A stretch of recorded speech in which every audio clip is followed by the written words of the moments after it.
Quick disclaimer. Information in this podcast is for general informational purposes only and is not intended to be treated as medical advice. Always consult with your healthcare team before making changes to your diet, lifestyle, supplementation, or medication. When most people hear the term prediabetes, their first thought might be, what pill do I need to take to fix it? The idea that a quick fix medication will solve the problem is so common. After all, we've been conditioned to think of medication as the answer to everything. But is medication in prediabetes really necessary? Welcome to Type 2 Diabetes Talk, the place where we chat about what really works to treat type 2 diabetes and prediabetes naturally with nutrition and lifestyle. If you're looking to optimize blood sugar and A1C, lose weight, reduce medications, and improve your overall health, this is the place to be. Now, here's your host, Type 2 Diabetes Nutrition Specialist, Dr. Jetta. Hello, wonderful people. Dr. Jetta here, and today we're diving into a topic that hits close to home for many people diagnosed with prediabetes, and that is whether medication is necessary. Prediabetes is one of the most overmedicalized conditions out there. In many cases, medications are prescribed as a first step when the truth is that for most people, they're completely unnecessary. So in this episode, we'll unpack some key questions. Why has prediabetes become so medicalized? What might medication actually be helpful for? When might medication actually be helpful? And most importantly, what can you do to take control of your health without relying on a prescription? Now, here's the thing. Prediabetes has become a bit of a catch-all diagnosis. It's often based on slightly elevated blood sugar levels that might not even pose a significant risk if addressed early with simple changes. Unfortunately, though, many people are left with the impression that medication is their only option. But the truth is, prediabetes is highly reversible, and diet and lifestyle are incredibly powerful tools for turning it around. So whether you've been recently diagnosed or you're just looking for ways to support your health, this episode will give you clarity and actionable insights. Let's dive in. To really understand whether medication is necessary for prediabetes, let's start with the basics. What exactly is prediabetes and how do doctors determine if you have it? Prediabetes is what we could really call a grey area. It's not quite normal blood sugar, but it's not high enough to be considered type 2 diabetes either. It's a warning sign, essentially, that your body isn't handling blood sugar as well as it should, and without intervention, it could progress into type 2 diabetes. Now, here are the numbers that typically define prediabetes. A fasting blood sugar level between 100 and 125 milligrams per deciliter, or for our metric listeners, that is 4.0 to 6.0 millimoles per litre. And in terms of A1C, which is your average blood sugar over the past 3 months, prediabetes would be defined between 5.7% and 6.4%. Unless you're in the UK, Canada, or Australia, and some other places where they define prediabetes between 6.1 and 6.4%. Yes, this is confusing that we have different levels across different countries, but that is the case. So if you fall into these ranges, your doctor might label you as pre-diabetic. But here's the thing. Prediabetes has become over-medicalized in recent years. Once upon a time, there was no such label as prediabetes, and it wasn't that long ago. The term prediabetes began gaining traction in the early 2000s as a way to identify people at higher risk of type 2 diabetes. Prior to that, it wasn't widely used or recognised as a separate condition. Instead, people with higher than normal blood sugar were often described as having impaired glucose tolerance or impaired fasting glucose, technical terms that were more commonly used in research and clinical guidelines. In 2002, the American Diabetes Association introduced the term prediabetes in its guidelines, aiming to make the concept more understandable and actionable for the general public. The idea was to highlight an opportunity for early intervention, emphasising that people with prediabetes could reverse the progression to type 2 diabetes with lifestyle changes. However, this shift also contributed to the overmedicalization of slightly elevated blood sugar levels. Millions of people are now being diagnosed with it, and for many, this diagnosis doesn't mean they're destined to develop diabetes. In fact, research shows that a significant percentage of people with prediabetes never progress to type 2 diabetes, especially if they make even small changes to their diet and lifestyle. Yet, medications are often prescribed right away without giving people the chance to address the root causes through natural means first. This approach can leave people feeling overwhelmed, disempowered, or even stuck relying on pills. And let's be honest, no one wants that if there's a better way, another way. So, who's most at risk for prediabetes? Well, some factors are beyond our control, like age and genetics. If you're over 45, have a family history of type 2 diabetes, or belong to certain ethnic groups, you may be at higher risk. But an increased risk doesn't mean that prediabetes is your destiny. Even with risk factors that are out of our control, we can aim for optimal health and dramatically reduce or even remove these risks. There are also many risk factors that are entirely within our control. Things like carrying extra weight, especially around the waist, being inactive, or eating a diet high in sugar and processed carbohydrates. These can all increase our risk. And those are the areas we can make changes and see incredible results. So now that we've set the stage for what prediabetes is, let's get into the heart of today's topic. Is medication really necessary? And the answer in most cases is no. First, let's look at the evidence. Research shows that lifestyle changes, things like adjusting your diet, increasing physical activity, and managing stress, reduce the risk of progressing to type 2 diabetes by up to 58%. And for older adults, that number is even higher, 71% reduced risk. Now, that's pretty amazing, reducing risk of type 2 diabetes by 58 to 71%. In reality, this may even be higher. But this started from a huge trial conducted in the US in the late 90s. It was the first landmark trial to show that people who engaged in lifestyle changes such as improving their diet and increasing physical activity could cut their risk dramatically. And of course, lifestyle change outperformed medication. Metformin alone reduced risk by only 31%. There have been many trials since, all showing weight reduction, dietary changes, and increased physical activity can all slash risk of diabetes and outperform medication. For prediabetes, lifestyle intervention is better than medication. And here's something even more exciting. In many cases, these changes can completely reverse prediabetes. I've seen it time and time again with the people I work with. Small, consistent changes often lead to huge results. And of course, there have been clinical trials that prove it. Know this, early lifestyle changes have durable benefits. The findings from trials provide hope and concrete evidence that a diagnosis of prediabetes doesn't have to be a stepping stone to diabetes, but rather an opportunity to turn things around. So why are lifestyle changes so effective? Because prediabetes is a condition of insulin resistance. Insulin resistance occurs when the cells in your body don't respond properly to insulin, a hormone that helps move glucose or sugar from your blood into your cells.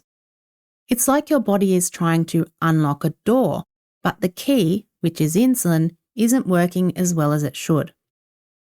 Key triggers for spiking blood sugar and insulin are sugar and carbohydrates, especially processed carbohydrates. By reducing the sugar and processed carbohydrates in your diet and moving your body regularly, you can improve your insulin sensitivity, which helps your body use blood sugar more effectively. And guess what?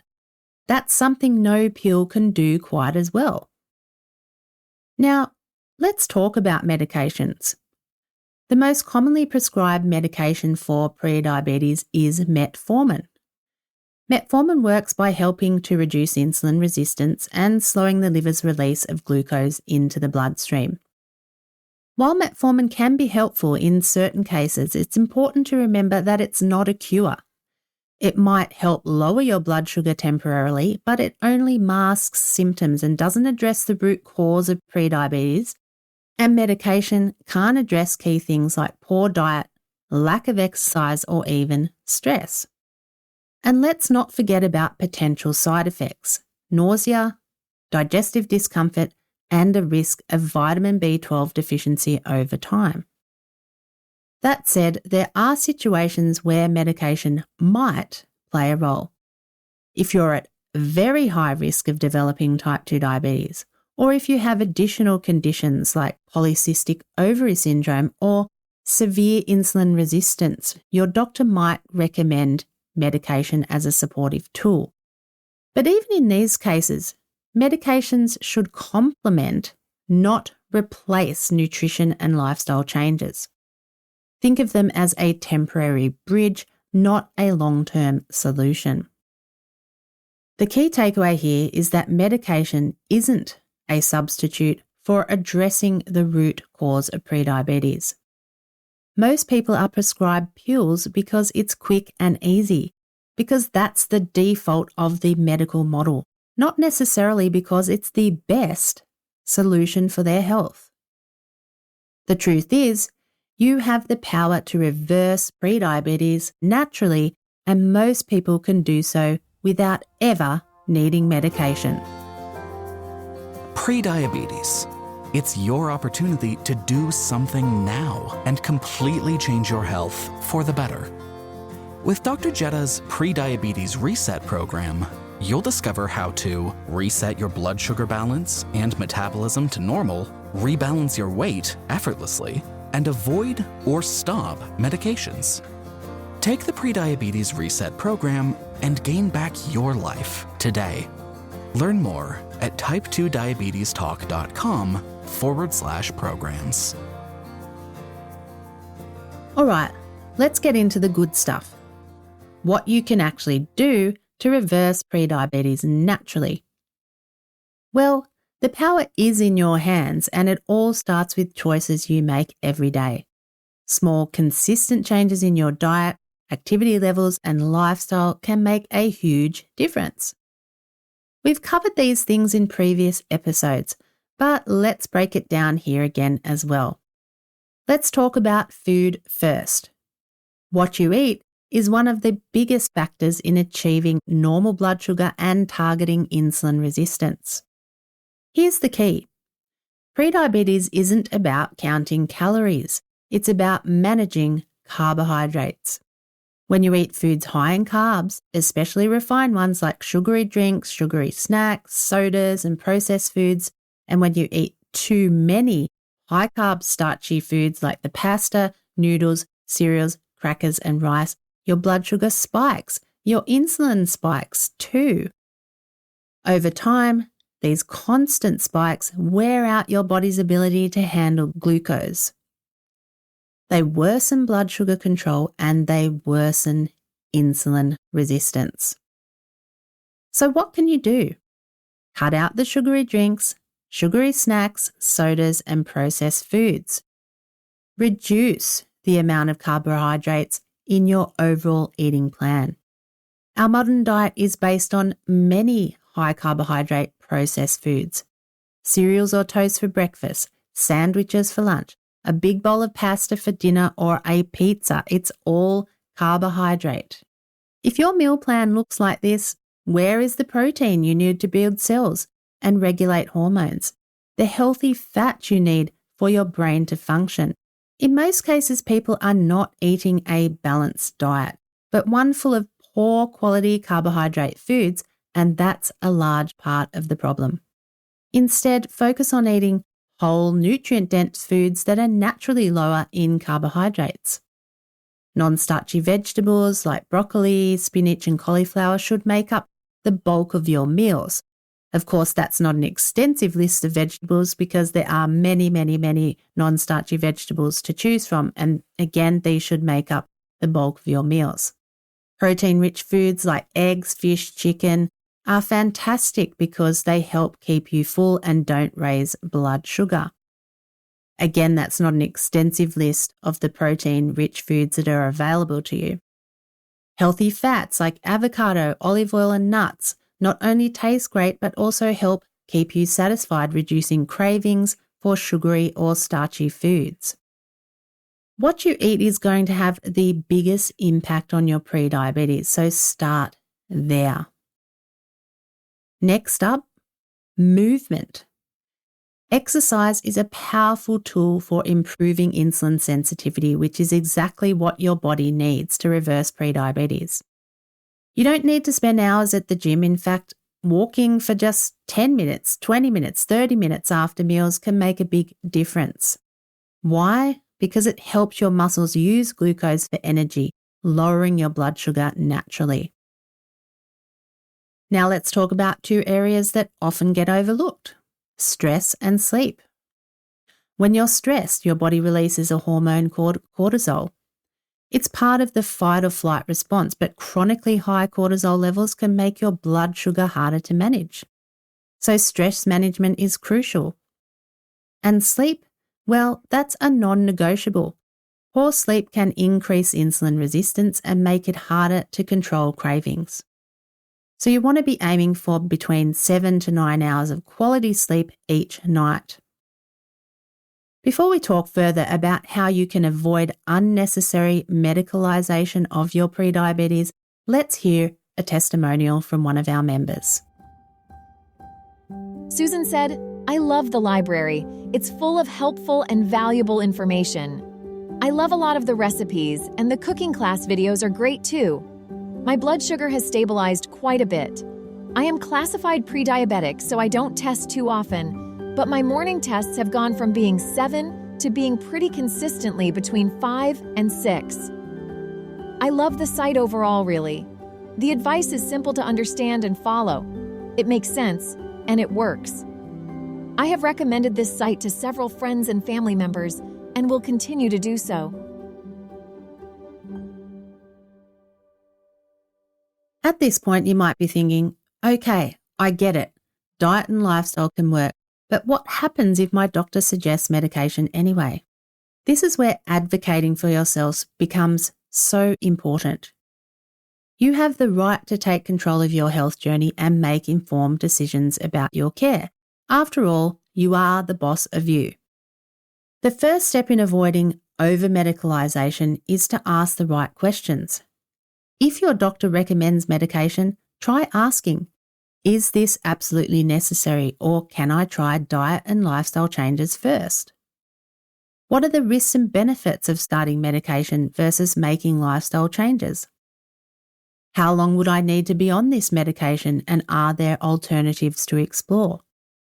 It's really important to have the conversation, to speak up. These questions aren't about being confrontational, they're about getting clarity so you can make the best decision for you. It's also important to remember that you are your own best advocate. If you feel like the conversation is too focused on medication and not enough on lifestyle, don't be afraid to speak up. You can say something like, "I'd like to focus on reversing this naturally before considering medication. Can we set a goal to reassess this in 3 or 6 months?" Most healthcare providers will respect that approach, especially if you're committed to making changes.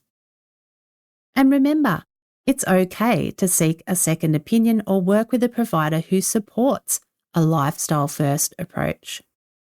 You deserve care that aligns with your goals and values. If you prefer to take a lifestyle approach, which is the recommended pathway, it's even the recommended pathway in the medical care guidelines, lifestyle first. So any healthcare provider should respect and support that. If there's one thing to take away from today, it's this. Prediabetes doesn't have to lead to medications or diabetes. By advocating for yourself and making small but powerful changes, you can take charge of your health and achieve incredible results, reversing your prediabetes to normal. The biggest takeaway from today, prediabetes doesn't have to be a lifelong condition, and it certainly doesn't mean you're destined to rely on medication. In fact, in most cases, medication is not necessary at all. Importantly, take your diagnosis as an opportunity to change your health and change your life. If you need help with putting all this stuff into practice, head down to our website and join us as a member, where we make it all easier, providing you with a clear and proven pathway to reverse prediabetes with nutrition and lifestyle. If you're one of our members already, your initial step is to focus on the weekly action steps provided in the Prediabetes Reset program, as most members are achieving normal blood sugar and A1C levels in the 16-week program.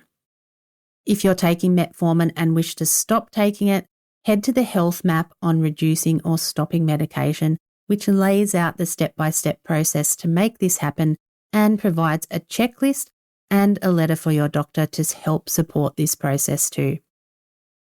We'll also link to these resources and others alongside this episode in the members library. Okay, that's all from me today, and thanks for joining me. Dr. Jetta, over and out. Thanks for tuning in to Type 2 Diabetes Talk. Please subscribe to the show on your favorite podcast platform. And for episode replays, episode notes, and more, visit type2diabetestalk.com. New episodes are available Tuesdays, 10 a.m. U.S. Eastern Time, or your time zone equivalent. Thanks again. We're truly grateful to be a part of your life and help make a real difference.